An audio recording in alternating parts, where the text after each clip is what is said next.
Today's guest, Kelvin Chin, is an internationally known meditation teacher, afterlife expert, and the founder of turningwithin.org.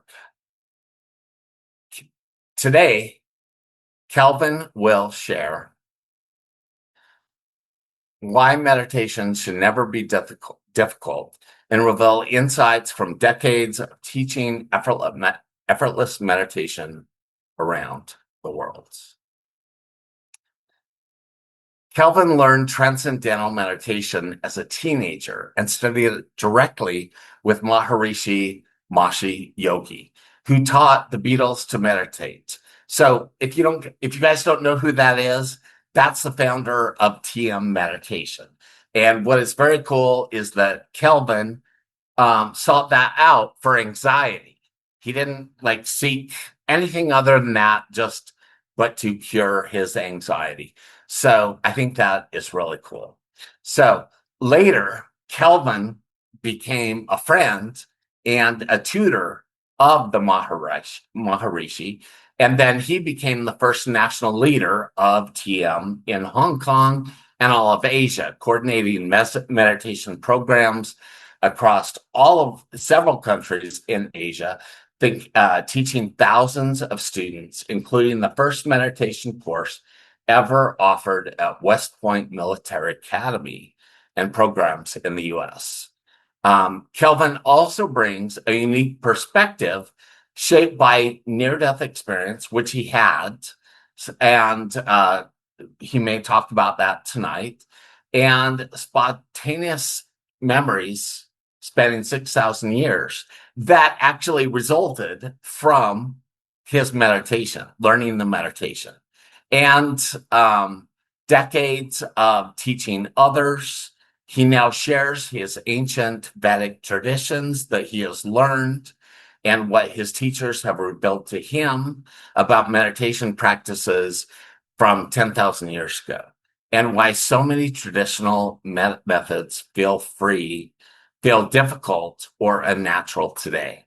So with that, I want to welcome Kelvin Chin, founder of Turning Within Meditation. And Kelvin, why don't you talk to us a little bit? And many people know who you are. They know your story, but for the people that don't, maybe share 10, 15 minutes about your story, how you were led to meditation, your near-death experience, and then how you evolved.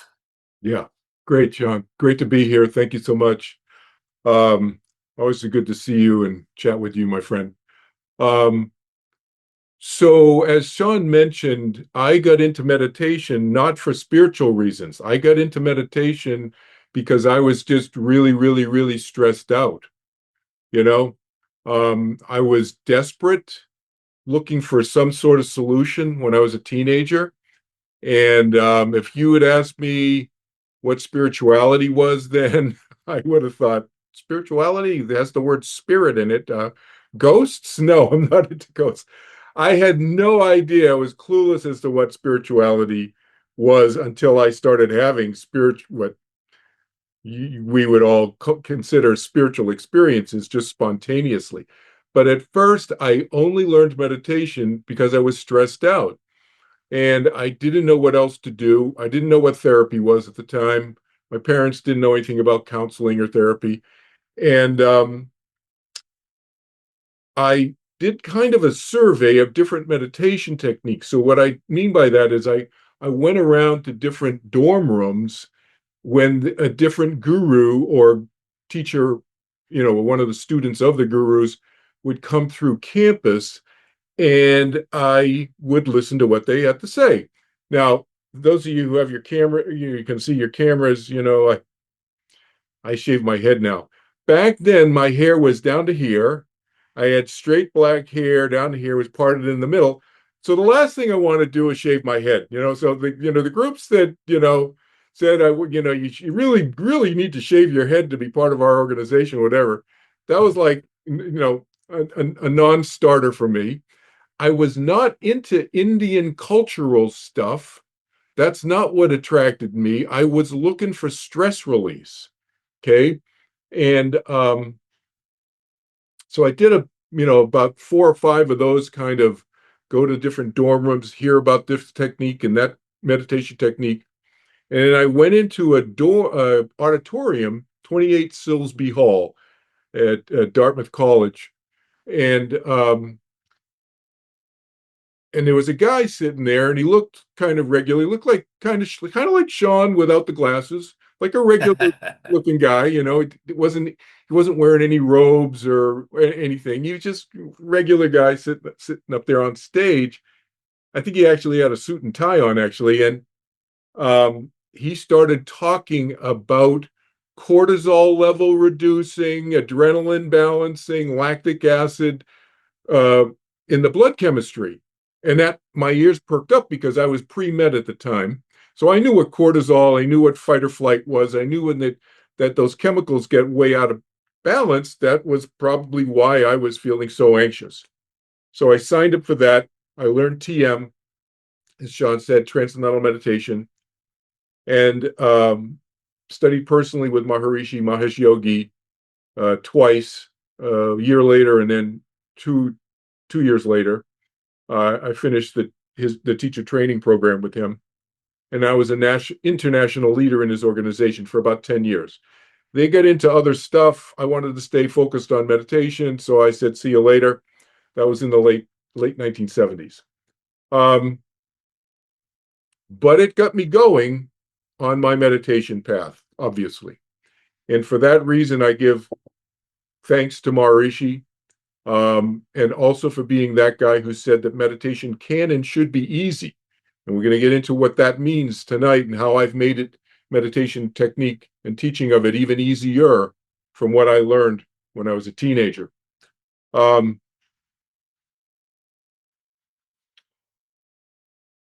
as Sean said, I've had a lot of meditation experience teaching a lot of people around the world, now in 70 countries, mostly on Zoom and on the phone.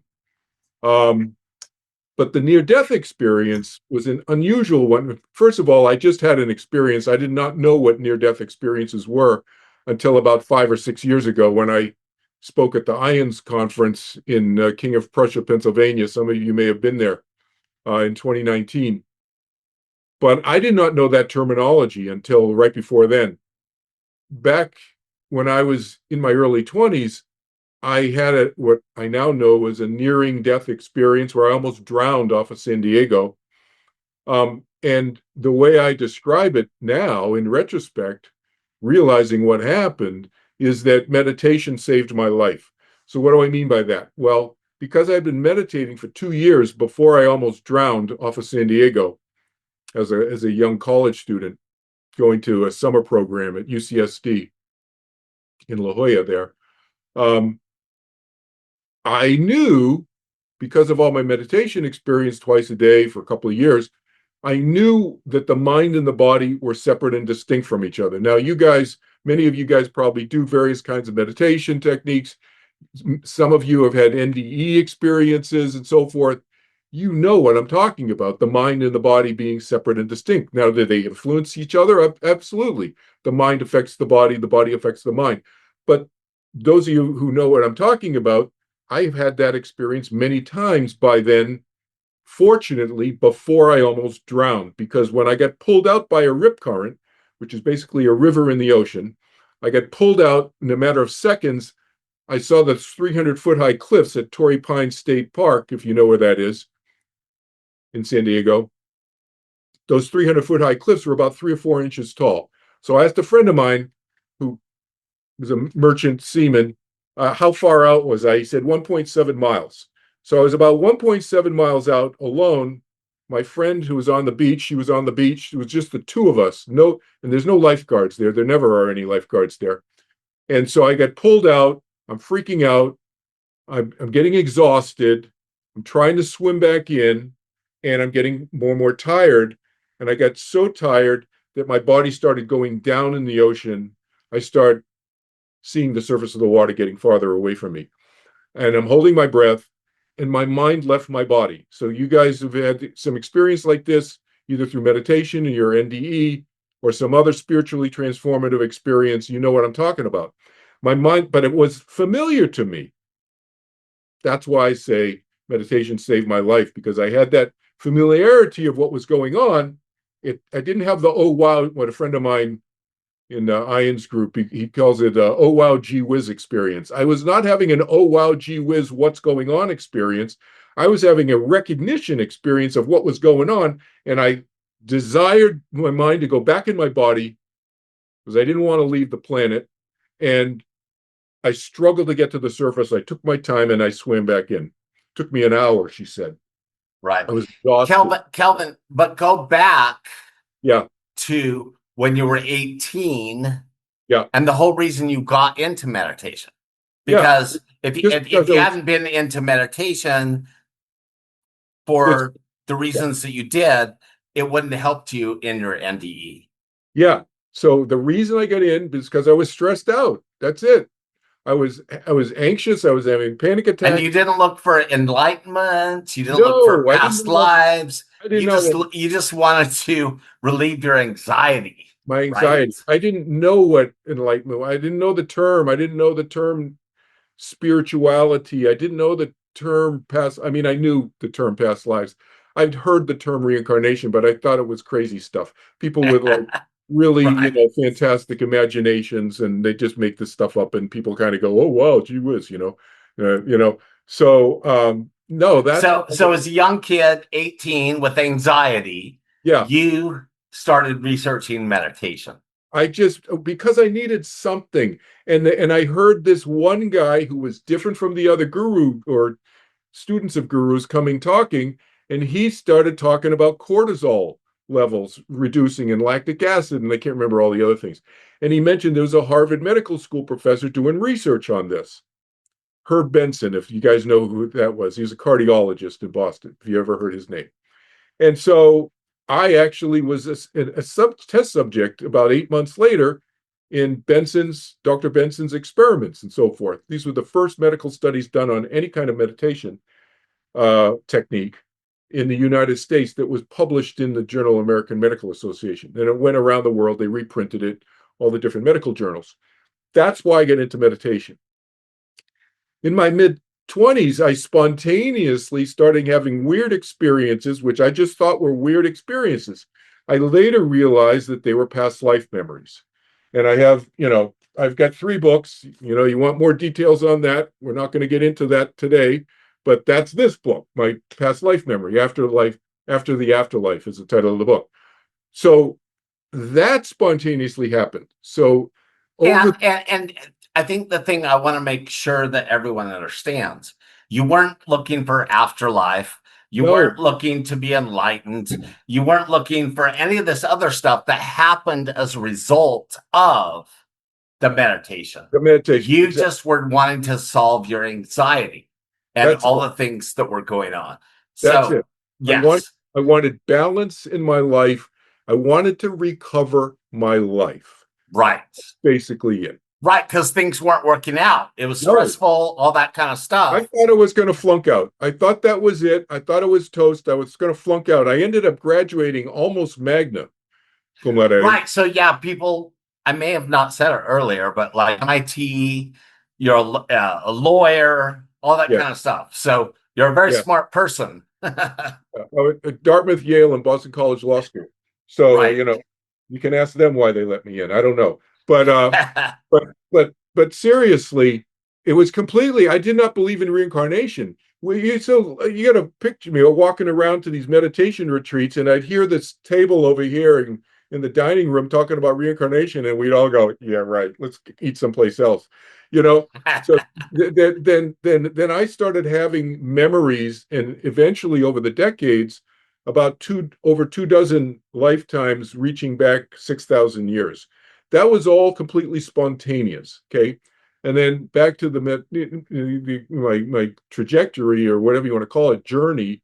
In my mid 30s, I started communicating with the other side, and we're going to Wait, segue before that that, go into, back to when you were with the Maharishi at the conference and you were doing the meditation. yeah, And that's when what I got, happened to you in the room yeah, when All right. Remember? So, okay, I'll briefly talk about that. The Yeah. brief version of that was when I was still with the TM organization in my mid 20s. I was at a meditation retreat in Switzerland, and we were doing energy movement exercises, I'll just call them, and in group meditation. And then spontaneous people are wiggling around, they're getting energy jolts, Kundalini's moving around in different people, right? And there were about 75 guys in my hotel. There were about 500 or 1,000 of us spread around different hotels in Switzerland and France. And what happened to me in my one of these group meditations is all spontaneously, I get this energy rush. We're sitting on foam mattresses wall to wall in the dining room, no furniture, just foam mattresses, doing the group meditations. I flip over on my back, my arms go out to the side, and my legs go behind me. It was completely involuntary energy movement. And I started experiencing myself being crucified. So I, I experienced all the pain, the emotional confusion, the pain, the mental thoughts, etc. It was like a what I would call today a real life experience, except I knew that it wasn't real life. I was in a hotel in Switzerland. And what happened to your body? What's that? Remember? What happened to your body? So it Remember? was just I was just in pain. I was just in Yeah, a but no, you changed positions, Yeah, remember? yeah. My arms went out and my feet went back over my head like that. Yeah. And then I was out for a walk. We would go for walks. So I was out with my friend George Hammond, who I'll tell you more about in a second. But he and I were out for a walk. We all would go for walks to get some exercise because otherwise you're just doing yoga and meditating all day. It was a 2 month long retreat. Every day, all day, meditating, yoga, eat meals, go for a walk after Right. lunch, after dinner. So we're out for our afternoon walk, and I mentioned to him that I'd had a dream about 6 or 8 months earlier. I'd never told him about this dream before, and it was a very, very upsetting dream. I was really, really emotionally distraught in the dream. All I told him was I had this dream where I was really upset, and he told me and finished the whole dream. And he told me, I said, how did you know that? Because George, I never viewed him as a psychic person. He was a mergers and acquisitions lawyer, global lawyer. Uh, and I said, how did you know that? And he goes, because I found you. I said, what are you talking about? You found me. He said, I found you 2,000 years ago, lying in a ditch on the side of the road. And then he described the dream. He told me what I was wearing, et cetera, and what I was feeling and why and all this stuff. And he said, what? I said, what are you talking about? How do you know this? And he said, well, you keep talking for the last 2 weeks in the group meditations that you're flipping over on your back and you're being crucified. You know what that's from? I said, no. So he filled in that blank for me. And then my past life memories just started opening up just spontaneously after that spontaneous experience. So that, Right. So yeah, I want to interject in that you started learning meditation because you had anxiety. You didn't, you weren't interested in being enlightened or learning, past life experiences or anything. You just were doing it for your anxiety. And yep, then these other things started happening spontaneously.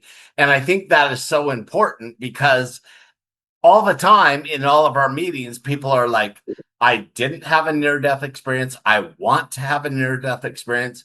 And what my part of, my purpose is in our talk tonight is for people to understand you don't have to have a near death experience. Proper meditation can help you. So exactly, go on. exactly. Yeah. So again, spontaneously, what happened in my mid 30s is I started opening up to the other side. And I thought I was just imagining it. I thought I went through seriously, I went through a little bit of an identity crisis for about a year and a half. Because every time I started closing my eyes back then, I would start getting information that I did not know. Where's it coming from? And information content wise that I didn't know about certain people and so forth. Some of the people I knew, some of the people I didn't know, and about certain subjects and this and that that I didn't generally study or whatever. And so that's when I started opening up to the other side. It's become very transparent for me. There's no real veil. There's a veil, I guess, but not very, not very. It's very transparent veil for me since many decades ago. So that started happening again, back to Sean's point, completely spontaneously. The meditation helped open. The only thing I can think of is the meditation helped open me up. Did it accelerate? Did it open? Would I have opened up anyway? Who knows? We'll never know. But did it accelerate things and loosen up barriers that I had, fears that I may have had, blockages energetically, emotionally? Who knows what? I think so. I think that's my guess, right?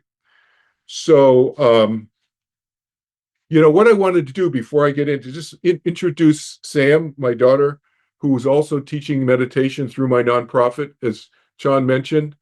I don't know if she can just, say Yeah, hello. yeah, is Sam here? We can highlight Sam. Yeah, Sam Chin. Oh, there she Oh, is. there she is. Yeah. Hey, Sam. Nice to Hi. see you. Hi. Can you hear me okay? Yes. Why don't you just Good. tell people, like, when did you learn to meditate? Yeah. Yeah. So I learned to meditate when I was 4. So after my dad left the TM organization, he still continued to teach meditation from our living room in his own, in the technique that he's going to be describing to you guys today. So when I was 2, whenever, whatever age you start to or whatever age you kind of form these memories that you can draw upon now decades later and have kind of flash imagery of. Some of my first memories I can recall are of my dad teaching meditation in our living room, and I would, walk in and out and hang out, sit on his lap, look around, and then leave and go about my 2-year-old life.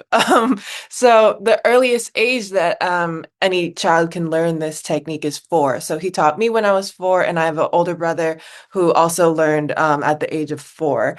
And I just grew up seeing my dad meditate, my mom meditate. He taught her to meditate when they were dating in their 30s. So I just grew up understanding this technique as just one of those tools of self-care, like brushing your teeth and taking a shower, just as normal as any of those things that parents teach you. So um, it was really useful in so many different ways throughout my life.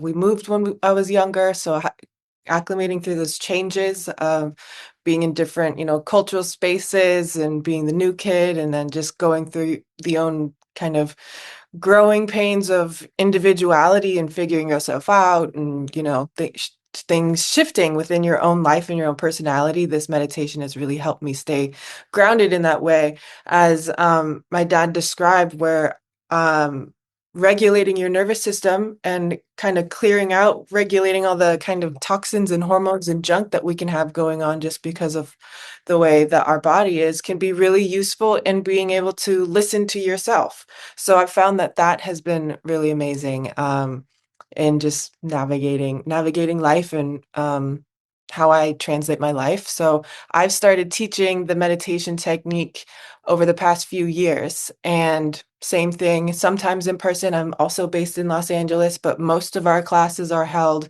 through Zoom and on the phone because we teach people all over the country, all over the world, different time zones, and we hold these group classes where I think on Sunday I had someone in Virginia and someone in Iceland, and we were able to connect at that time, similar to what we're doing today. So, yeah, That is so cool. So, yeah. Sam, what many people don't know is you're a Wilhelmina model. You live in LA. You have Hmm. this whole other life, this Yeah. LA life. How does the meditation help you? Because it's a challenge to live there in LA and Hmm. to be balanced and focused and all that kind of stuff. So, I think that Yeah. would be really cool if you could share that. Yeah, I grew up dancing as well, so dancing kind of fed me into or kind of synced up with the modeling. My mom's an artist and her sisters are artists, so creativity has always been around us. My brother's an actor, so we're very blessed to have parents and family members that just support whatever things that are calling to us. So I think um, kind of similar in the same way that it's helped me shift and grow and change has been it's been helpful in keeping myself balanced and having that time to turn within to kind of sift through, okay, what kind of things do I want to listen to about myself? What do I want to listen to from the industry? And how can I kind of be emotionally resilient. I think that's one of the really core principles that the meditation has helped me with, is being very emotionally resilient and allowing myself to feel emotions, maybe rejection, not understanding things, and being exhausted or being really excited, and not being completely overcome by those things. I think there's a bit of a difference between feeling intense emotions and, having valid responses and reactions to shocking things maybe.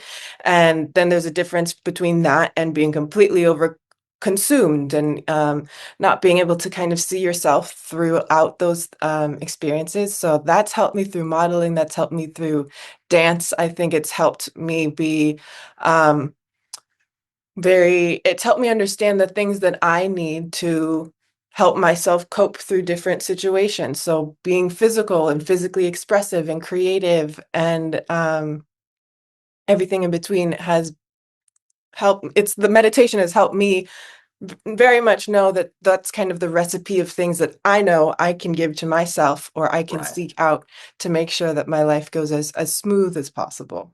Yeah. Yeah. So one of the biggest things, since that's my old life, and I know many people there, how does meditation help you not compare yourself? Because you go for a job, right? And somebody else gets a job, or you're up against 100 people. How does meditation help you in that? I think everybody compares themselves with other people. Yeah, I think that's natural. I mean, I can't say I've never compared myself, but I think it becomes easier to feel kind of the physical, emotional reactions we can feel in our body. Does this feel like a true thought or not? Is this something that I think I should be believing, in terms of, oh, this person's, hair, skin, body type is, quote unquote better. I think the meditation has been so useful in me solidifying, understanding who I am, that it always just boils down to everybody's really different. There's very distinctive things about, someone physically or someone energetically. And if that job is not meant for me, then it's not meant for me. Maybe I'm dodging a bullet and I don't know what that looks like, and it could hurt right now, but maybe there's something in the future, if I did get this job, that I would wish I didn't get.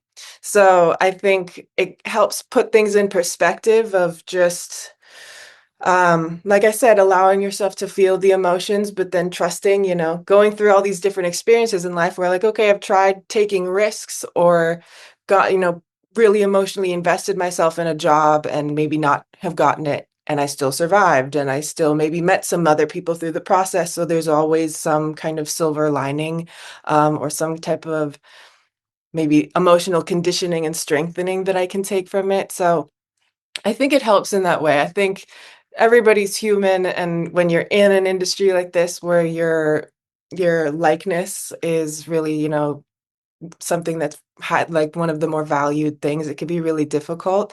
But I do believe that the uh, meditation and how it's helped me connect with myself is something that helps my personality and my energy shine through. And that is what connects me with the right, you know, Aw- quote unquote, right things. Awesome. Thank you, Sam.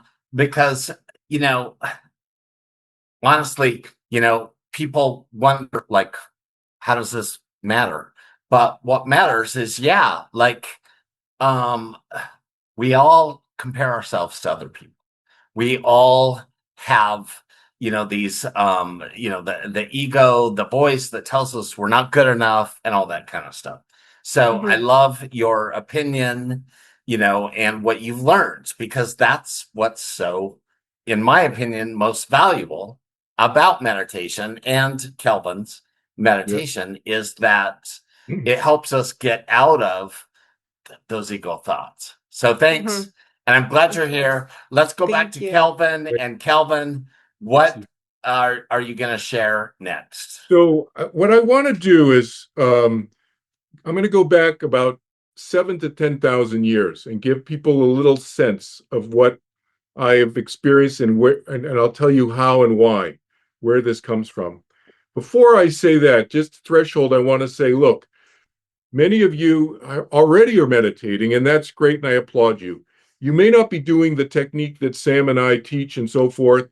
That's okay. I'm not here to tell people they should not be doing what they're doing. Okay.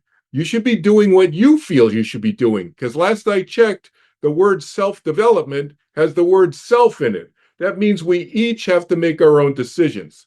Okay. So I don't want you to infer from anything that I'm saying this evening as a judgment about different techniques. I'm going to talk about principles.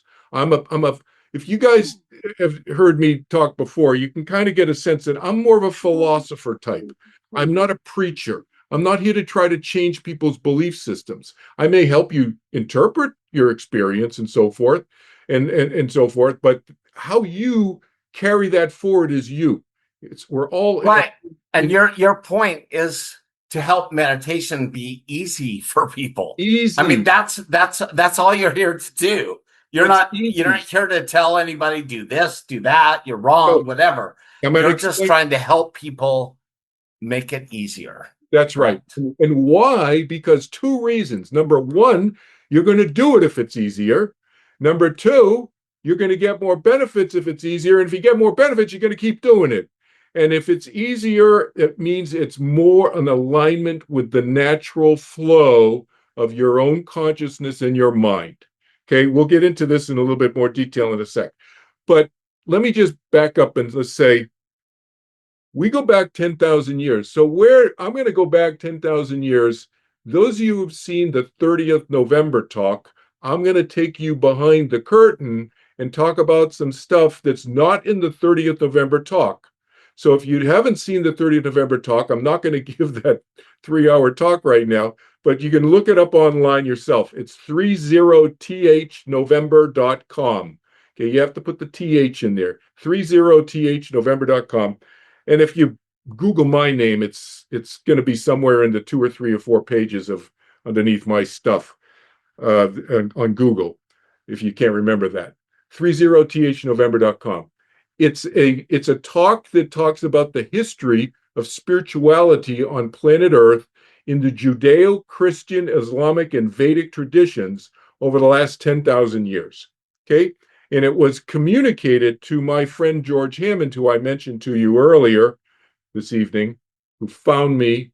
Well, he said he found me in the ditch 2,000 years ago when we were brothers in that lifetime. But it came to him through various leaders of the Judeo-Christian, Islamic, and Vedic traditions. Okay.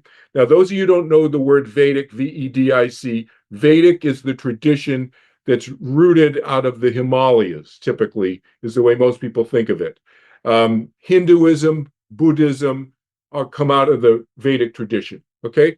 So the Vedic tradition is the root of source of those ancient religions, but Vedic tradition is much older than Hinduism or Buddhism. Okay.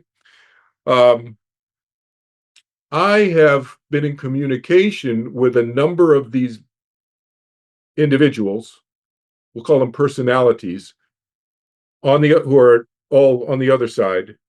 None of them are incarnated right now.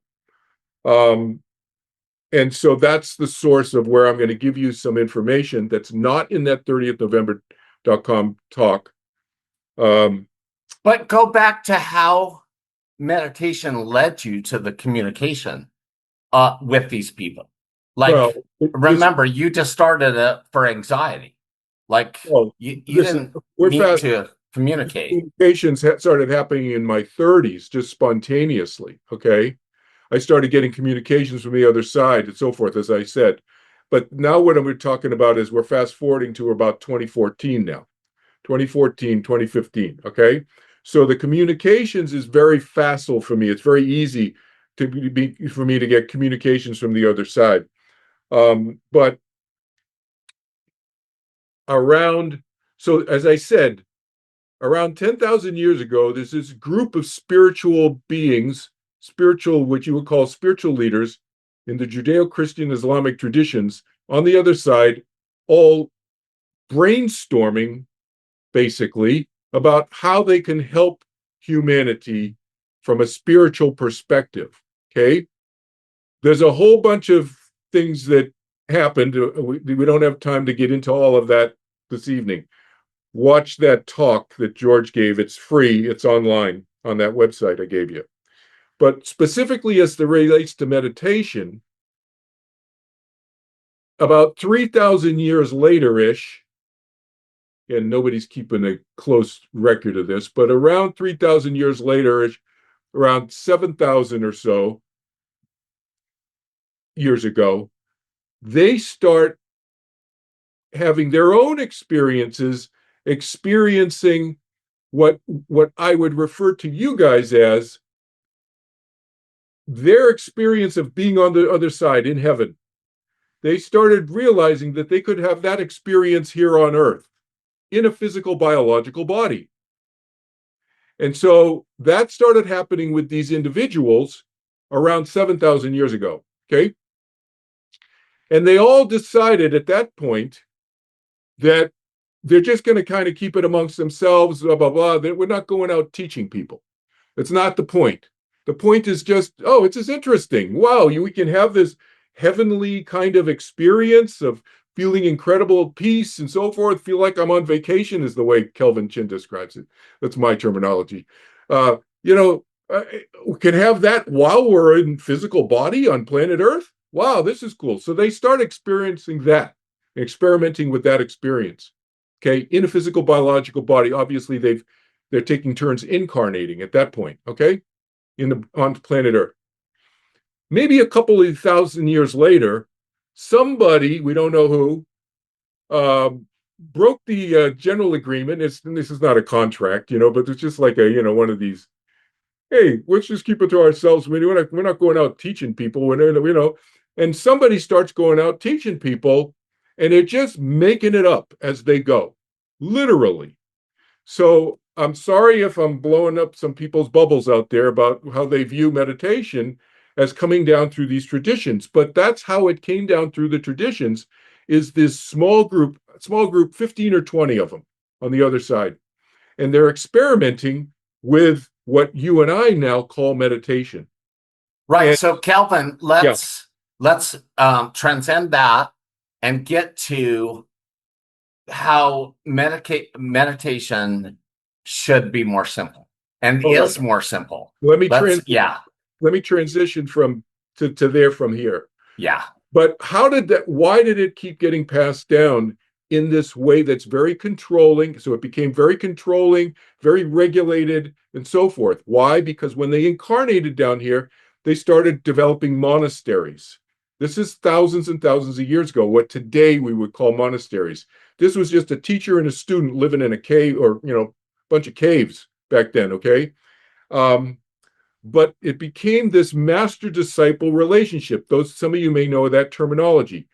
A guru-disciple means you don't question. It's blind faith. So the master is assumed to be enlightened because they started having these experiences on the other side of this heaven on earth experience, which I'm referring to. And now the disciple goes, oh, I want that. I'll do whatever you tell me. That's a master-disciple relationship. It's very different from what we're used to in the West. And there was emphasis on this experience that I just mentioned. Well, now you have, fast forward to today, and we have the West, our Westerners, I know some people are here from Asia and Australia and so forth, but many in the West started wanting what the East had passed down for thousands of years. So again, this master-disciple, this not questioning things, and therefore not thinking about some of the cognitive dissonance in the teaching of meditation. What do I mean by that? So the reason it's become, I think, Maharishi came out first, and then I've made it even more easy. The technique is why. Difficult meditation makes no sense logically if you think about it, right? Because what's meditation essentially? Any kind of form of meditation, doesn't matter what technique is. What's the objective of meditation? Is to experience yourself, not your ruminating, conscious thinking mind. Sometimes those of you who've taken my classes, I refer to that as the 8-inch bucket part of the mind. No, it's the rest of the football stadium, the 90,000 seat stadium. That is your mind. So, but connecting with ourselves, does it make sense that would be difficult? No. Connecting with ourselves. But let me say, They made it difficult and exclusive. The Yes. Maharishi was an amazing marketer, and he had amazing marketing people behind him, but they made it exclusive. They're like, you have to pay $1,200, $1,500. You get your special mantra, and and they made it. They were like guard gating, Yeah. gatekeeping, And it whatever you wasn't, want to call it. so, and Sean, it wasn't just Maharishi. It was lots of gurus. Right. Yeah. Right. Pick one. Exactly. But But but what you're doing is you're not doing that. You have made it simple. simple. And even talk about the mantra, like, because as many people know who have done TM, they go spend $1,200, $1,500, and TM's amazing, it's great, but they get what is supposed to be a special mantra, and then they compare notes, and Right. the mantra is the same. So talk about that. And they find out that sometimes it may be the same. Right. Not all the time, but sometimes. The key is not the mantra. The key is not the tool. It's not the object. The key is how to use it properly. The key is, how do we meditate the process? It's not the what, it's the how. We get so much in our culture worldwide. Forget about meditation. People get caught up in the what. It's the how. How are we treating people? Are you using nice flowery words? But what's your behavior? What's your how? How is that? Right? That's, to me, where the rubber meets the road. It's the same thing with meditation technique.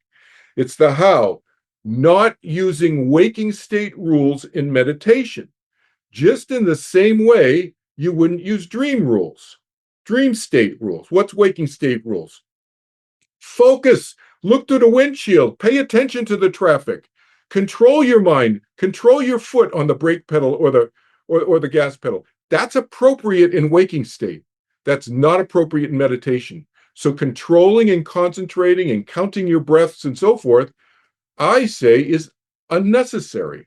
And it's inconsistent with the natural flow of the mind. Right. Wants But to talk about the mantra and how the mantra is sometimes focusing on something outside of you Yes, versus going within. exactly. So even like Sean said, even using a mantra or a mandala, or in some meditation techniques, a candle, it's something that's external to us. And instead, that's why I changed with what I call teaching in the meditation technique. You see, it's turning within. That's what we need to do, to turn within, to connect with ourselves. It should be easy and simple. It should be easy and simple. And it can be the way we teach it. My daughter Sam and I teach it. But here's a long-term problem that I think I want to introduce here to this group for the first time publicly, that I've been thinking about. And it'll make sense to you guys in a certain respect, because you're open to the afterlife and the idea of possible future lives. What we do now in the continual present, whatever our present is, this lifetime, at this moment, whatever, we are setting ourselves up by continuing to repeat certain behavior. And what does that mean? That creates a habit. That creates a habit that most likely is going to continue into our future, whether it's this lifetime or in another lifetime. So if we start thinking about future lifetimes, if we create, as Sean just said, what I'm going to reframe what he said, but the point that he's making is, we can create a dependence on the external, whether even the external is a mantra, a mandala, or a candle, or whatever, or a special pillow cushion, or whatever external. Then we create a subconscious emotional response within us. It's called a habit, that we will then carry forward with us in future lives and not remember where it came from. Because most people don't remember their past lives and their experiences in the past, you know? And I think that there's a certain reason for that. And I think there's a good reason for that in some cases. You want to ask me about that in the Q&A, we can get into it. But back to the meditation, yeah, I think it's important. That's why I'm starting to say what I just said in the last two paragraphs now, to plant seeds in those peoples whose minds are ready to hear it, that what they're doing now, what we all do, me included, all of us do now, sets us up for our future, our habits in our future lifetime that we may be unaware of. So then we get into this cycle of always looking in a future lifetime for the answer. What's the external thing that I have to do in order to improve for my self-development? So yes, a technique is useful. Obviously, Sam and I teach a technique, but the technique drops away after a while. Once you become familiarized with it. Sam uses an example, like she mentioned, she's a dancer. She uses this muscle memory example of doing a kick. Like when she learned to kick in dance classes, there's like 10, 15, 20 little things that they teach you in the technique of kicking your leg up in the air. I'm not a dancer. I don't know all those little things, but she's told me this. And now she just kicks. But all of those 15 to 20 little pieces of her technique of kicking are just automatically in her muscle memory. We do the same thing with our consciousness. So what I'm suggesting is that if this resonates with you, and again, I'm not telling you what to do, back to what I said at the beginning, but if this makes sense to you, then to move away from seeing the tools that you've been using, which is nothing wrong with using tools, but not seeing the tool as the goal, right? Oh, I need to be really good at this technique. I need to do perfect, blah, blah, blah, blah, blah, blah. That's what I call a spiritually materialistic way of looking at spirituality. Does that help, Sean? Well, yeah, but it's actually just letting go of the beliefs that I need this mantra, this belief, focus on this, do the meditation. We all still have beliefs, but you're letting go of that belief that you just articulated. Right. The belief that I need this specific thing. And Yeah. it's all about the mantra and so forth, which is yeah. So let's talk more about that, in that how you make meditation more simple. Yeah. And let's start with the mantra. Let's start with TM and other things, other organizations. Yeah. They give you a special mantra. Look, so talk more about that. I've been in the room with Maharishi himself personally. So as you guys know, I no longer teach TM. I left the TM organization after about 10 years. You were friends with him. Yep. He taught you from an early age. You know him. You learned meditation from him. Well, I didn't learn specifically from him, but I learned some of the advanced stuff from him. Yes. Right. But the point is that I've had one-on-one conversations with him, et cetera, about the topic that Sean's mentioning. And he would tell you, if he was in the room with us today on the Zoom link, that it's not about the sound or what we called mantras then. I don't call it a mantra anymore because, as you know, I teach across many cultures and, so forth. So I've removed all the cultural language, but I just call it a sound. It doesn't really matter which sound it is. And he would tell you that. And I've heard him talk with other people about that issue specifically. So that's not the issue. That's, again, paying attention to the object outside of yourself as opposed to internal. How are you experiencing yourself in this meditation that we're calling a meditative state of being, or whatever you want to call it, during your meditation? That's where the rubber meets the road. It's how we're treating our thoughts during our meditation.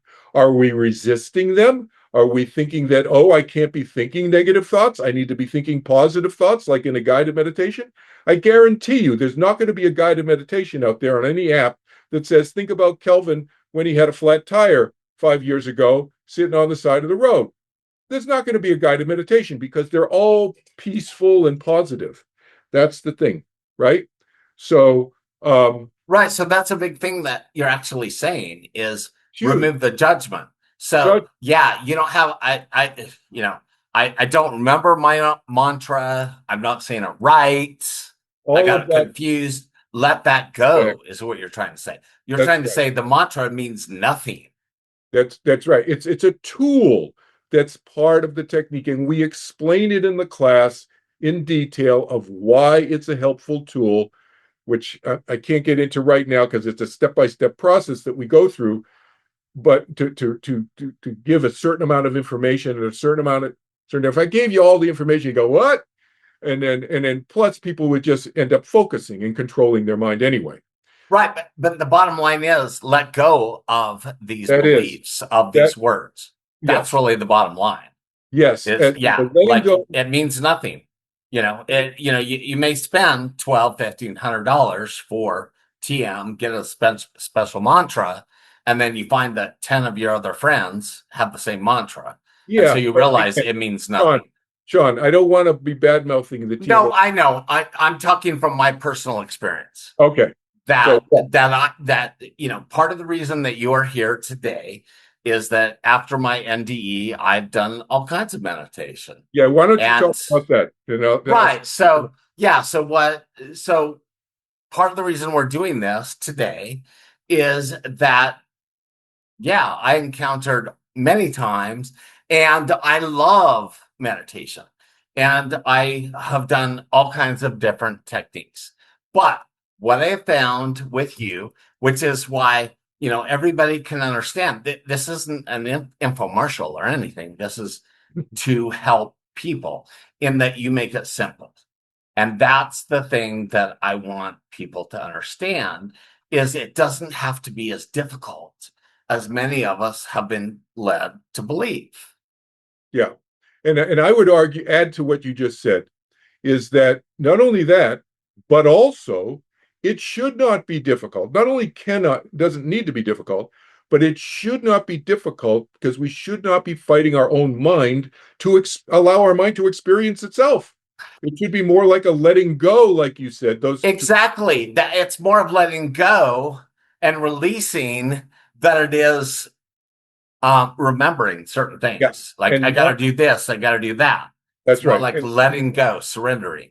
and not clearing the mind of thoughts. That's the biggest bugaboo that most people misunderstand. They think I got to clear my mind of thoughts.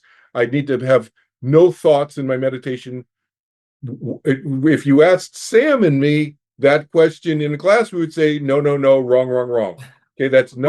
Right. So talk about that more, like how forcing the mind in meditation What happened. can, Every high what anxiety, happens when you force it? exactly. Every high anxiety student who comes to me, they find me on the internet, and then they say, their high anxiety, and I say, well, what have you been doing already?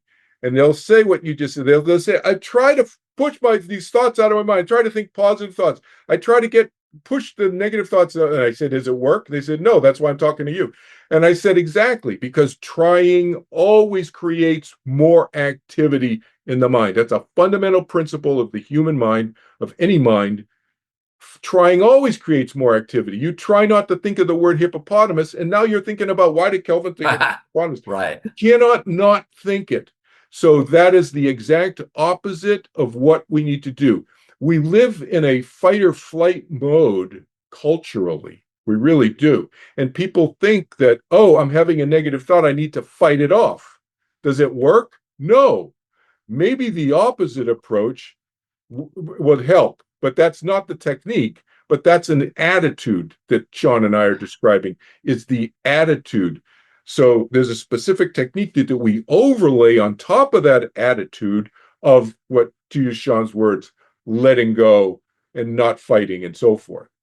But the key is not fighting. And that's what most people will do, because we live in this, Sean and I were talking earlier about this phrase. We live in a like no pain, no gain kind of culture worldwide. And if I'm not struggling, if I'm not in some sort of difficult situation, then it's not really worth my while. Really? Like, think about it this way. Going to sleep at night. Imagine, I was thinking about this a few years ago and said, imagine an alien comes to planet Earth from another planet that's just like us.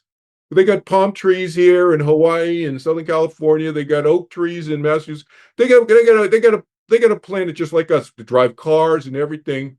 They have car insurance and so forth. An alien comes here and goes with Sean down to the local Trader Joe's or whatever, and in Sean's car, and an alien they look just like us.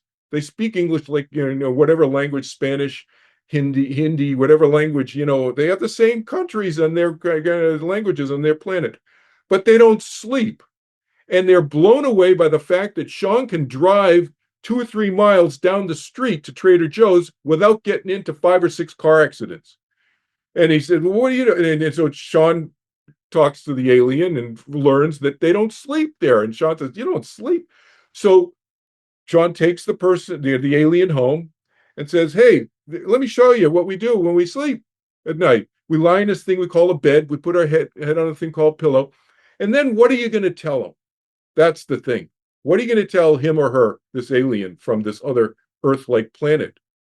Are you going to tell them to relax their hands and their feet and put their attention on relaxing their back and just feeling like they're going to go to sleep? Just imagine yourself as sleeping, so forth. Sounds like a guided meditation, doesn't it? No. If you do that, they're gonna stay awake. Oh, focus on your breath. Make your breath go slower and slower and slower. They're going to stay awake all night. Instead, it's analogous, the way we teach turning within meditation, to make it more natural, and is analogous to the going to sleep example. Because as soon as you let go, that's when you fall asleep, right? And then the other thing, Sean, that's the big message, is letting go. Huge. But the other letting thing, go, so many meditation techniques, it's all about remember this, remember that, like, am I doing this right? But what you teach is letting go of all that stuff. The other thing you and I were talking about, I want to weave into this point, right at this point, is the Buddhist monks that I taught. So I taught Buddhist monks to meditate. And you may think, well, don't they know how to meditate? Yeah, of course they do. They're doing their Buddhist meditation. But somehow they found me in the young novice, the 2 or 3 year Buddhist monk came and found me. And then next thing you know, the 5, the 10, the 15, the 20, the 30, 40-year Buddhist monks start visiting me. And I taught them what I'm talking about. But they would all come back a month later, 6 months later, 2 months later, whatever, tell me that they got more out of their Buddhist meditation in their monastery. Now, I'm very respectful of them. I didn't tell them to stop doing their Buddhist meditation in their monastery, but I just told them to do my technique first and then do what they're doing all day, meditating in their monastery the rest of the day.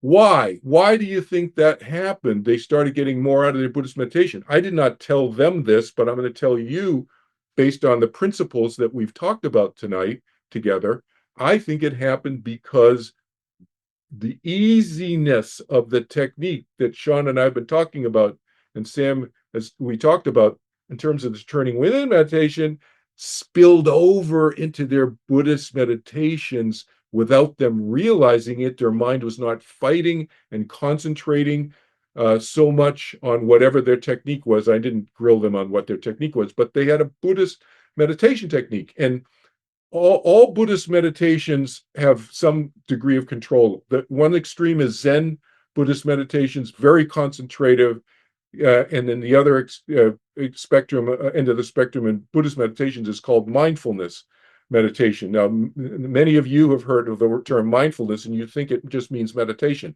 There's a Buddhist meditation technique that's called mindfulness, where they use the breath and focus on the breath and so forth. There's a wide spectrum, but they're all involving some level of control. Well, I taught the Buddhist monks who were doing more extreme concentration techniques in their Buddhist meditation. I taught them what I teach, and they'd all come back and say, oh, it's so much easier and I'm getting so much more benefit out of our Buddhist meditation. So to me, I'm a cup half full, fill the cup, overflow it, I'm right. Kind of guy. Right, but the main thing about you is you started at 18. Yeah. You've studied all of the Vedic traditions. You learned from the master Maharishi of Transcendental Meditation. You promoted that for how many years in Asia? And so it's not like you don't know what you're talking about. Your message is you're trying to make it easy. And the easiest meditations are surrender, let go of everything you think you know. And that's basically what you are doing. So that's why I think it's so That's important, is yeah, because your whole point is to make it simple. Like, simple. you don't have to remember a meditation, mantra. You don't have to do this. You don't have to. It's simple. And the thing that I also think is really good is to be gentle with yourself. Very gentle. Because like I mean, the way you teach it, it's like, all of us, we get these thoughts of I should do this, whatever. And you're very good at helping people not judge themselves or beat themselves up. And that's what I really want people to understand about this is like, okay, if you want to do meditation, which I highly recommend, so many people, they're like, I want to have a near-death experience. It's like, no, you don't need to. Just meditate, go within. You can have the same spiritual experiences, but it doesn't have to be hard. So many people, like, they just think it's so hard, and they'll send me their meditations, and they're doing these guided meditations. It's like, well, wait, you're still thinking because you're following the guided meditation. You're not letting go. And I Right. think that is what is one of the many things that's valuable about what you do, is what you're teaching is let go. Everything you think you know, let it go. Surrender. It's not about the proper meditation, the proper this or that, right? Yeah, but to be clear to everybody, what Sean is describing is attitude, not technique. He's describing the underlying attitude. That's not the technique, because if you just did what Sean said, most people who come to me, if they just heard that, thought that's the technique, they'd be sitting there ruminating about their thoughts, which is not the technique. So there is a technique, but back to your point about being gentle. It's really a great word, and it's a great point, because we're all about guilt-free. You just call a spade here, Sean. We're guilt-free meditation, and you don't have to be doing it for a half an hour, an hour, or 2 hours at a time. 10 to 15 minutes each time, twice a day. That's all you need to do. And I have people who come to me, they get panic attacks. One doctor, as a doctor, he's an emergency room doctor. How can you imagine that? A physician in New York City with 6 to 8 panic attacks a day. He's learned how to deal with it in work. I don't know how he can do that. 6 to 8 panic attacks a day for the last 10 years. His psychotherapist referred him to me, and he's got no anxiety, no more panic attacks, and no anxiety. So, but doing it 10 to 15 minutes twice a day, you don't. If the technique is easy and therefore effective, you don't need to be spending lots of time in it. When the technique is not easy and not effective, that's why you got these techniques out there where you got to do it for an hour, 2 hours, because nothing's really happening. And so we're very flexible with the way Sam and I teach us, 5, 10, 15 minutes, even twice a day. It's the consistency that builds up the neurophysiologic parasympathetic response. If you guys know the medical term for that, the opposite of the fight or flight is turning on the parasympathetic nervous system. That's what we know that this technique does. Turns that on automatically. It doesn't make sense to control the mind to turn on an automatic switch. No. So it's an automatic switch. The parasympathetic switch is as equally automatic as the fight or flight switch. And you Right. know that how automatic the fight or flight just turns on. It makes no logical sense to control and concentrate the mind or push thoughts out to try to create an automatic response of parasympathetic nervous. Exactly. And you know what's interesting is I don't know if it's just me or a lot of people I know, but the more difficult it is, the more we seem to be attracted to it. And the more easy it is, we dismiss it. And that's what's amazing about what you're teaching is it is easy. And that's what I love, which is why we're doing this tonight, because I've done all kinds of meditation and yours is so easy. And we have the holidays coming up, and this is a great way for everybody to um reconnect. And let's just say in January, Kelvin has a class coming up. He has 2 seats available, because Kelvin's an amazing teacher, which you'll see. And he has 2 seats. And then in January, you have what, 5 seats? February, And February, in February. right, February, sorry. Yeah. But if you use the code Hawaiian IANDS, remember Hawaiian IANDS, not just IANDS, Hawaiian IANDS, then you can get a 20% discount. And if there's enough people that sign up, then we'll do a special thing for just Hawaiian IANDS members. So Right. I wanted to share that, but I also want to share, a friend of mine that is here tonight is Kozera, and he lives in Uganda, and he is a Congo refugee. And because of politics right now, we don't always hear about what is going on there. But he is an amazing example of somebody that has overcome all the odds, now lives in a refugee camp, but meditation has helped him do this. And so I just want to remind people that, you can see his message in the chat, that turning within can actually help us get through the most awful things. Yeah. And I think that's really important to let people know, Yeah. especially at this time of the year with all the craziness. Especially at this time of the year with the grieving that goes on in a lot of people during holiday season, that those overwhelming emotional feelings that Sam was kind of alluding to, get the meditation helps.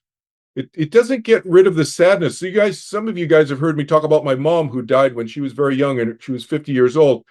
I was very close to my mom, and I'll still get choked up about it. That's not about the sadness going away. It's about the overwhelming experience. The overwhelming grief can get balanced out, and we can move forward with our lives more. But yeah, all kinds of challenges, Sean. I've taught many people in Africa and other countries, and I'm glad you mentioned that because the fee is adjusted depending on what the economics are of the country that you live in, Right. and also the your individual. We never, you as an individual, in other words, even if you're in the US, will adjust. Canada will adjust for obvious Yes, and also Kevin never turns anyone away. We never turn anybody away for financial reasons. Yeah. I'll turn somebody away. I say this jokingly, but seriously, I'll turn somebody away if their spouse is forcing them to learn. They gotta want to do it. They have to want to choose to do it to learn. But exactly. And I'm just going to share, we have a message right here in the chat. Somebody's asking, can you give us the experience of your easy meditation? Well, no, you can't. The only way that they can have that experience is to learn to do it on themselves, because it's like riding a bike. Can you tell somebody else what that feels like the first time you rode a bike? No, you can't. Exactly. And to use that's great analogy. And here's another one. It's like the Houston Astrodome analogy is something you'll see on my website. I borrow it from a professor at the University of Houston, a psychology professor. And he told his students, look, you all incorrectly think your mind is like limited to this little 8-inch bucket of 10 or 15 ping pong balls bouncing in and out. And the 10 or 15 ping pong balls are like your thoughts, your emotions, your experiences. any awareness of whatever specific. He said, no, no, no, your mind is huge. It's this 90,000 seat stadium here, but you don't realize that's your mind because you just have this little desk lamp over your 8-inch bucket, sitting on the 50-yard line. So I've taken his analogy and I've expanded on it. I said, that's what I teach all of our students to do. That's what Sam and I teach them to do, is to get out of the bucket. So how can you give somebody a glimpse of what it's like to be out of the bucket without taking them from the bucket where they are and giving them the technique, the tools to do that? If I was just to tell you an experience, I'd just be telling you another ping pong ball in the bucket. It's not going to give you an experience. If I said, "Oh, feel this," that's another ping pong ball in the bucket. It's not you, as Sean said correctly. It's not you experiencing yourself in the unique way that your mind would experience itself at that moment. That's what we do. We give you that ability to experience the vastness of yourself in this unique way. And side effects are what? Side effects are reduced stress, anxiety goes away, depression goes away, and so forth. You balance out brain chemistry and so forth are all side effects. Side effects might be, can't promise this, but side effects might be remembering some ancient memories, might be communicating with dead loved ones. I have a lot of students who come to me just for that reason, because they've had a dead husband, spouse, child, or whatever, and they want to communicate. So you can see some videos of them talking about that on my website, how this particular meditation, unlike other meditation techniques that many of them have done, has helped them connect with their dead loved ones on the other side directly. So yeah, great point, Sean. Well, yeah. So the other thing that I think is important for everyone to know is it's all about going within. This is not something outside of you. This is not some magical power that is going to make you better at, succeeding in this world. It's actually going within and remembering who you are and why you're here. Yeah. And I think that is the most important, because so many people, it seems, like, and I understand it because I was one of them. Like, we think of meditation something different than what it really is. And and I remember, after my NDE, before I started my sharing group and before I started doing all this stuff, that's the first thing I did. Is I was, going with a Buddhist and meditating and the Hare Krishnas and doing the mantras and going within. And, and that's how Kelvin and I kind of connected, is, everything that I was learning, it was helping me so much, like to, especially uncover the shadows, the stuff that I was here in this lifetime to heal. And then, of course, my past lives and all that, that was very cool. But that was just like icing on the cake. The main thing was uncovering my shadows and going within and seeing that stuff. And what I love about Kelvin, and as you all know, we've been friends for quite a while, but that's because he makes it so simple. And I just want to help people wake up, remember, be at peace, and make it easy. We don't have to spend $1,200 to $1,500 for, these other amazing meditation techniques. We can do these simple ones I think that's what's so great, actually, is that it's just so simple. So all these people that get confused, right, about, like, I should do this, I should do that, like, you alleviate all that. Yeah. The phrase I used the short phrase I used to reframe the last thing you just said, which is great. Power in simplicity. Power in simplicity. It does not necessarily mean power through complexity. Yes, if I was trying to figure out how to fix the criminal justice system in the United States, which is a mess, that's complex, okay? But connecting with ourselves, last I checked, we take ourselves wherever we are. How much easier can that and should that be than to connect with ourselves? And I want to talk about the phrase you used there, Sean, which is a great phrase, which is connecting with who we are. Who are we? Most people incorrectly think they're the 8-inch bucket part of their mind, like the psychology professor at the University of Houston said. No, no, no, no. Your mind is who you are, which is that vast 90,000 foot, 90,000 seat football stadium, right? We are not our thoughts and emotions. We are the experiencer of our thoughts and emotions. Those are two separate, very different things, right? So actually, I'll show you this. I wasn't sure if I was going to do this, but here I am. So this model, right? That's our thoughts and emotions right there. The XYZs, they change. I'm hearing what Sean said, a comment that he said. I'm reading something in the chat room. That's another, it's a, an X, a Y, a Z. I'm remembering what I'm going to say about whatever you just asked me. That's not who we are. Those are experiences we have. This is who we are. We're Right. the consciousness side. That's our mind, what I'm calling our mind, our soul, a spirit, consciousness, awareness. Use different synonyms, same thing. But that's who we are. That's what is experiencing this. So in meditation, like Sean said, appropriately, the way we teach it in this easy way, as it should be easy, because we're connecting with who we are, who we always have been, is what Sean's implying.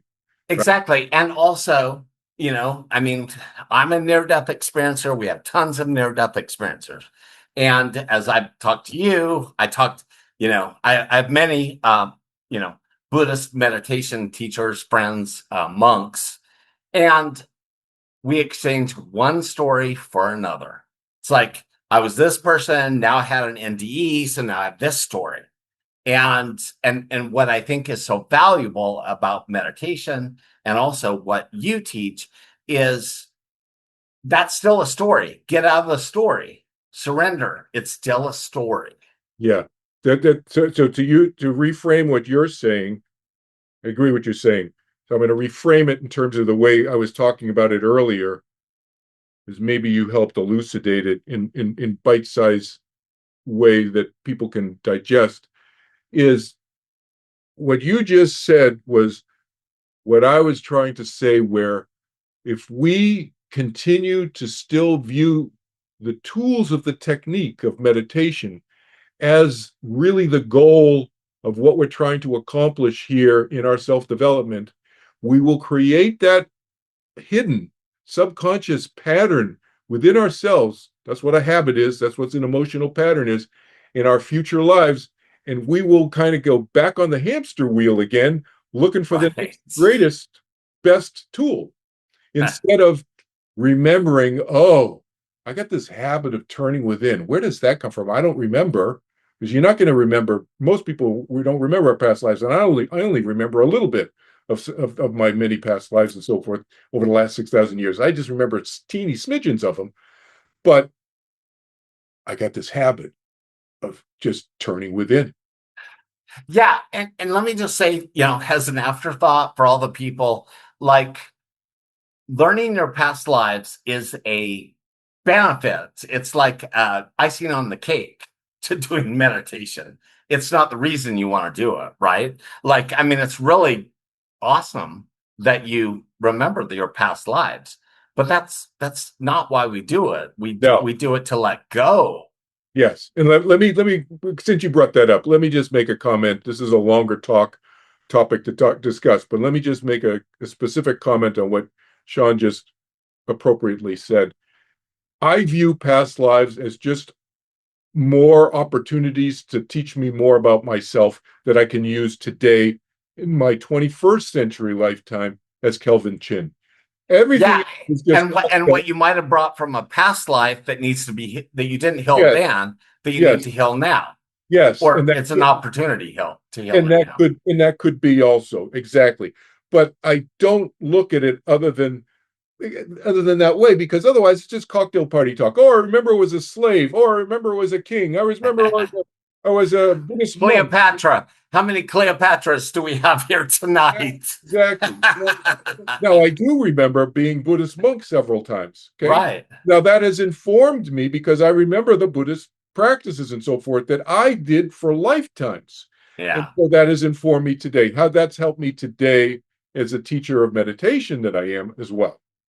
Right. And that's another discussion because the whole past lives and the remembrance, we'll do that again because Yeah. I think that's a whole big conversation Yeah, that's because fun to and I talk want to about. let me just mention, Sean, for those of you who are pining for past lives, like, oh, I wish I could remember my past lives. Be careful what you wish for, because I'm Right. not a believer in bringing up past trauma into Exactly. unnecessarily. Okay, so Except, I say the same thing, because people, they come to the groups and they're like, well, I haven't had a near death experience, as if it's a bad thing. And right, I always think, like, if you can learn the easy way, don't do it. Like, I mean, it's great if you're just listening, you get a message, you follow it through. That's awesome. that's right. And so these past lives, what I find myself is they only signify the stuff that I've kind of drugged from another life to this life that I still need to heal. So it's Yeah, like if I just focus on, okay, what do I need to heal in this life? yes, That actually solves that issue. But it's yeah. still And fun. I talk about exactly what you just said in my third book. I'm a big believer, and that's the way I look at it. Again, each individual is on their own path. You take what Sean and I are saying with a grain of salt. If it resonates, great. If it doesn't, that's okay. But that's how I've viewed it, and I've found great comfort in some of the experiences I've had, and great learning and releasing, as Sean is implying, in many of the experiences, memories that I've had as well. But Yeah, and you know what? It stuff. does give you that release because you feel like, oh, oh, this is why I feel this way. It kind of like helps, Yeah, like exactly. it gives you more compassion for yourself, and it's like, oh yeah, I see where I brought this to this life, and this Huge. is something that I'm still here to solve. Which have been of the meditation going within. You see the shadows, you see, okay, I've carried this, and I'm here to heal this now. That's And right. that's where all the people that like we all talk about like healing generational trauma, past Right. lives, you can do it now through Right. meditation, You correct? do it and in the meditation, just to be clear on a nuance that Sean just raised correctly, is that we don't need to relive the trauma even in even our meditations.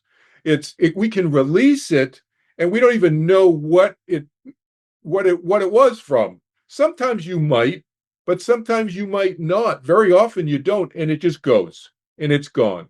And the Right. chemistry balances, and that all we care about is, back to the phrase that Sean mentioned earlier, is the letting go. Did Yeah. I let go of my old junk, my baggage? Yes, Yeah. great.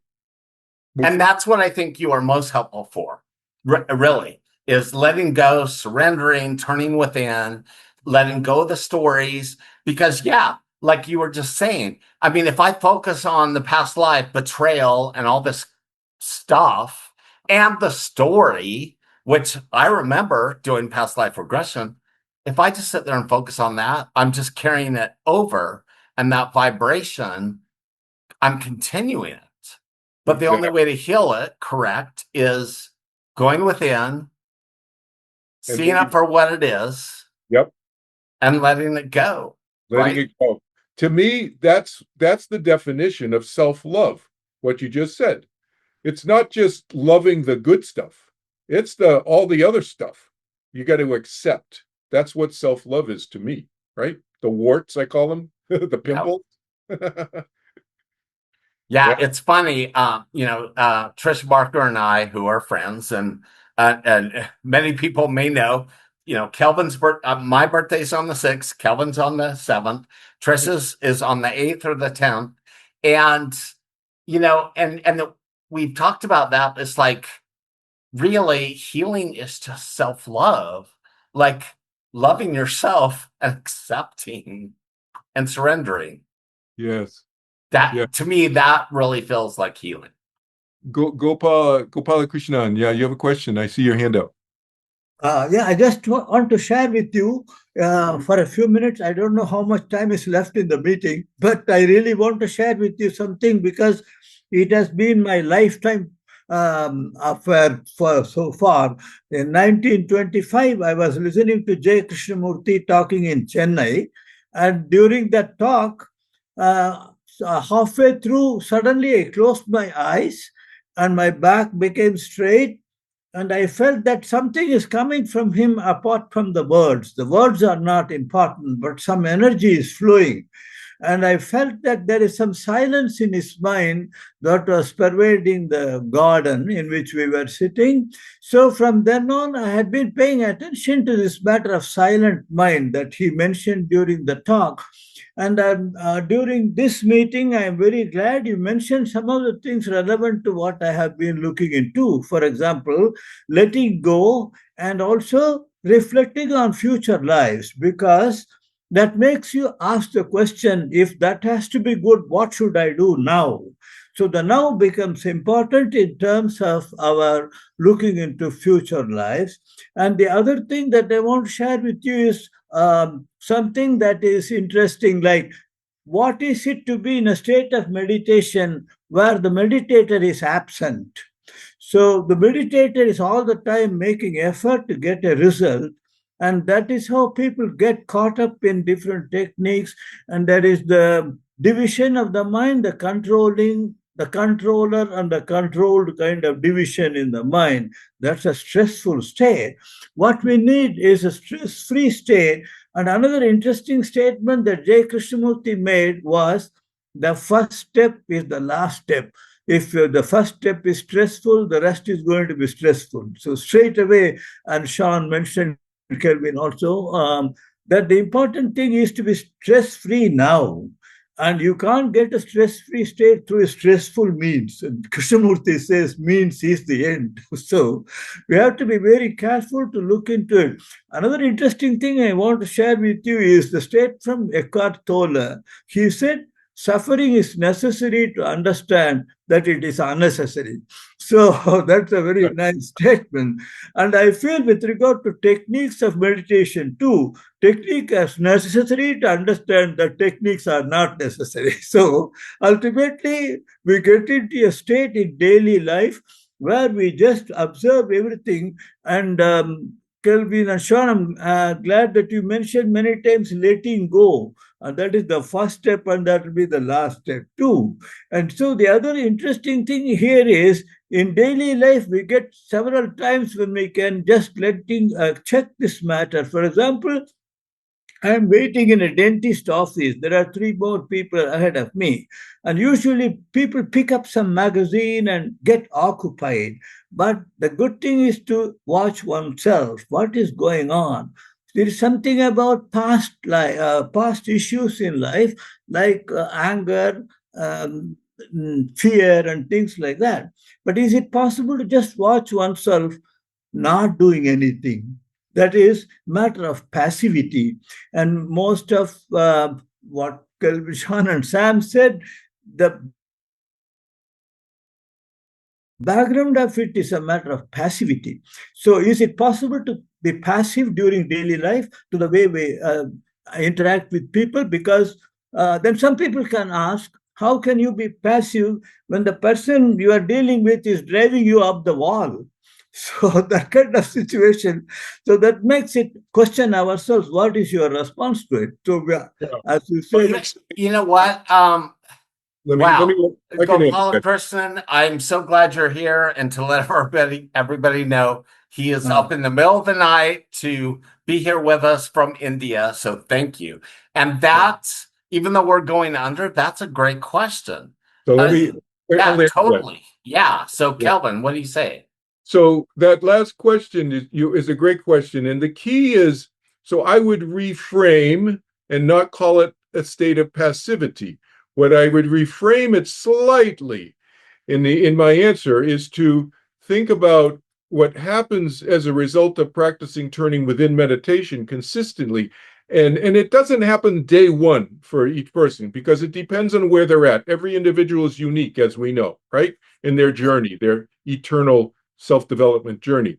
But eventually, at some point, what happens is instead of the word passivity, I would say there's a quietness or a silence or a peacefulness within, no matter how active the mind or the body or the emotions are externally outside. Okay. Right. Yes. So I'll give you a specific example that's a very challenging one for most people. Just happened a few years ago. I went to my uncle's funeral. Okay, I was very close to my aunt, my uncle. My aunt's still alive. My uncle died. He was like 93, 4 years old. Okay, and they couldn't have children biologically, but so I was like their surrogate a lot of the times, and the weekends, and this and that. So we were very close.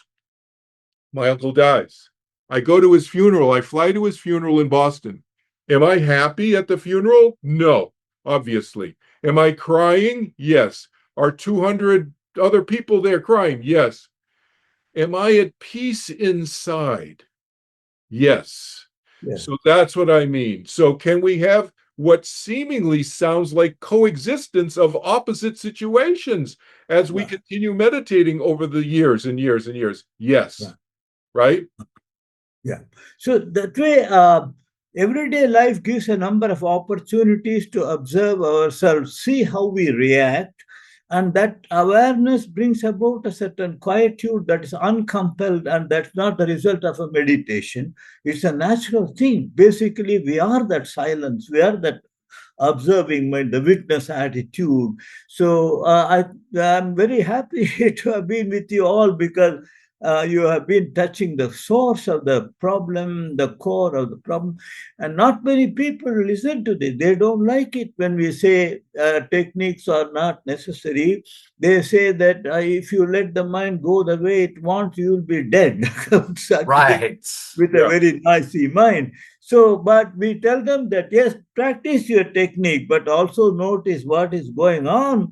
There is a conflict between the controller and the controlled, and that's not a healthy situation. And when you realize that your technique has helped you to understand that you must be free of all techniques, as a result, we find the daily life becomes very relaxed. And because we observe everybody and ourselves, and it's fun to watch others and oneself because then we go to the very basic consciousness from which everybody is reacting.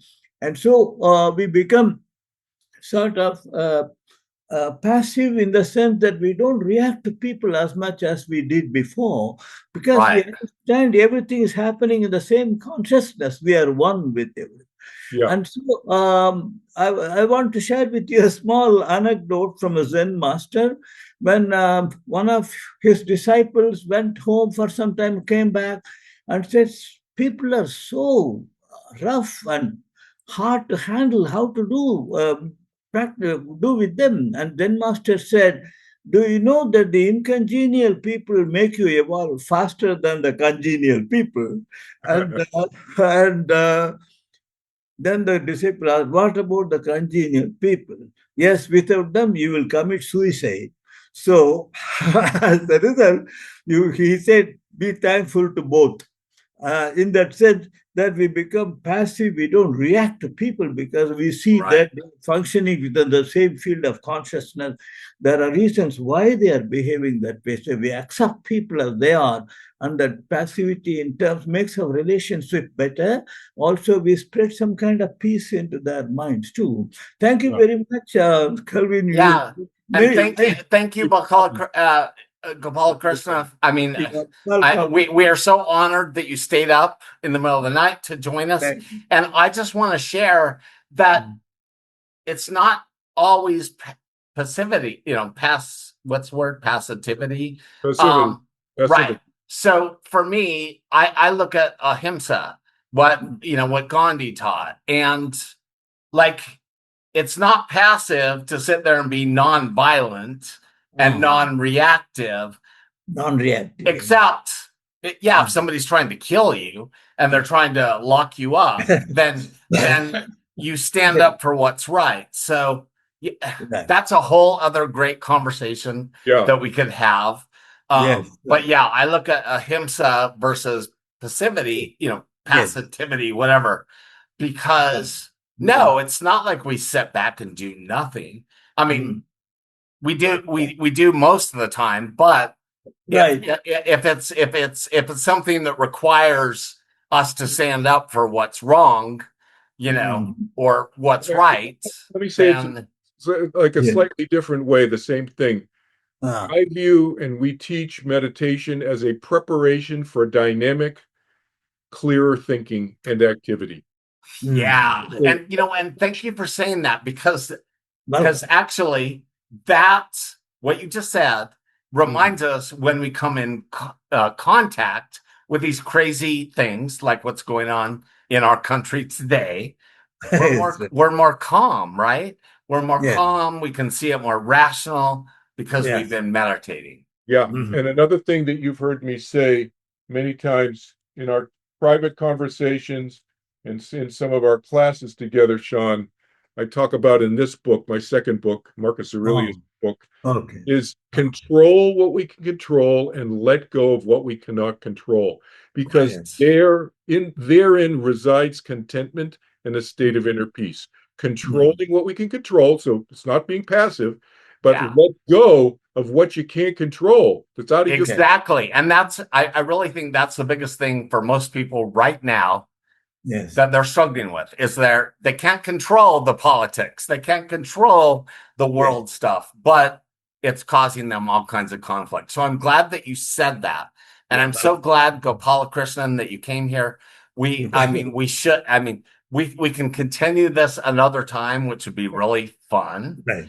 Okay. But yeah, let's The last thing, oh Sean, my God, we've gone 2 hours. Sean, I saw somebody in the chat room was wondering if I'm going to teach them how to meditate tonight, and I hope we made it clear in our discussion already that that was not part of the program tonight to learn.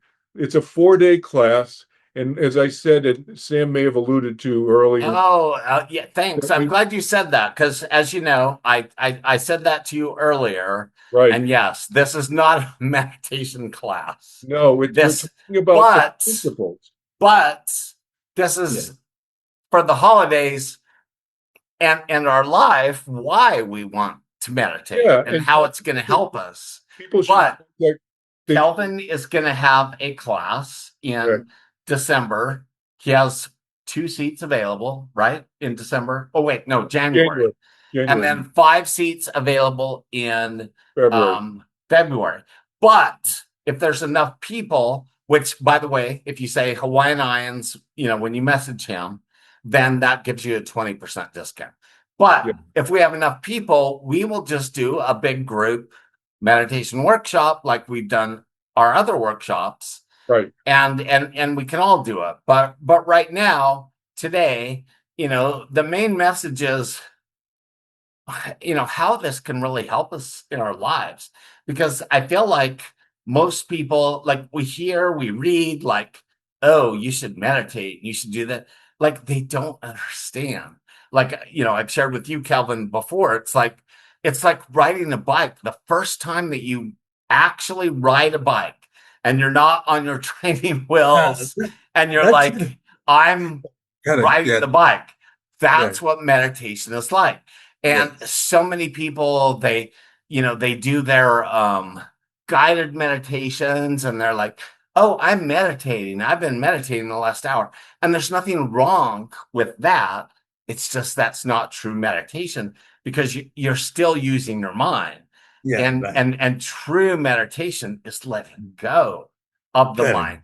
And then getting beyond the thoughts. I think that's probably the most important thing that I want to share from my experience, is that when we get beyond the thoughts, beyond the beliefs, beyond our conditioning, in my experience, that's when we can get to truth.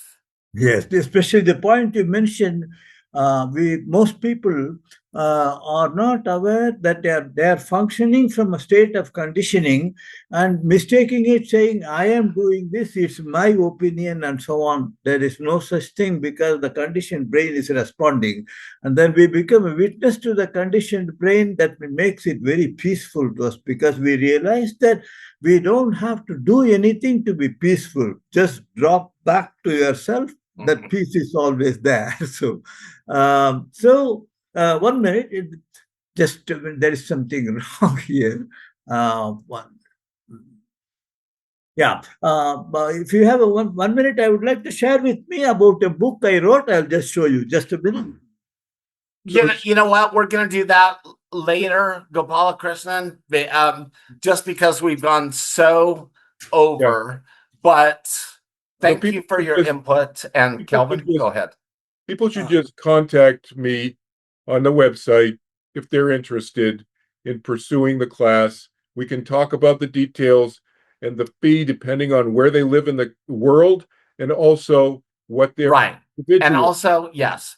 And if you mention Hawaiian IANDS as the discount, you get 20% off.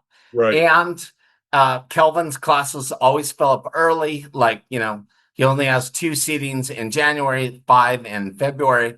So if he gets more people messaging him, then Right. we'll do a special one.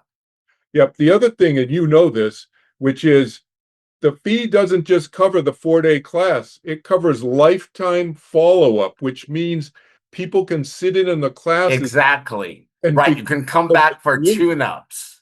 Tune-up. As much as you want. And, you know, again, I don't like people that price match and all that stuff. Like that's, you know, that doesn't work when you're investing in yourself. But it's about a third of what transcendental meditation actually costs. Yeah. So, yeah. So anyway, we have it in the chat. And also, so for all of you, please subscribe to our Hawaiian IANDS YouTube channel. And so if we didn't answer the questions tonight that you've been asking, because, yeah, we got a lot of questions, please go on the YouTube channel and ask the questions for Kelvin because he will answer them. I mean, Kelvin's whole purpose is to help people. He's not here to sell meditation classes. I may have said it earlier, but you know, he was a lawyer and all this other kind of stuff. MIT graduate. This is the last way to make money. So I just want to share with people, this is a service. He wants to help people. So please go to Hawaiian IANDS, subscribe. And then when the link comes out, ask him more questions, challenge him on what he said. You know, but that will help us get the message out to more people. Because honestly, you all know me, you know I don't sell stuff. This, Kelvin, is the easiest way. And I've done all kinds of other meditation before I met Kelvin. But it's easy. It really is. And so with that, thank you so much, Kelvin. Thank you, Sam, for coming. Thank you, Gopalakrishna, for coming. Thank you for Quazera, all the people from around the world, because literally we have people from all over the world again tonight. And so, of course, she's from Singapore. Always great to see you. So with that, thank you, everybody. Have a wonderful night. We have our sharing group next following Tuesday. Come share your spiritually transformative experiences.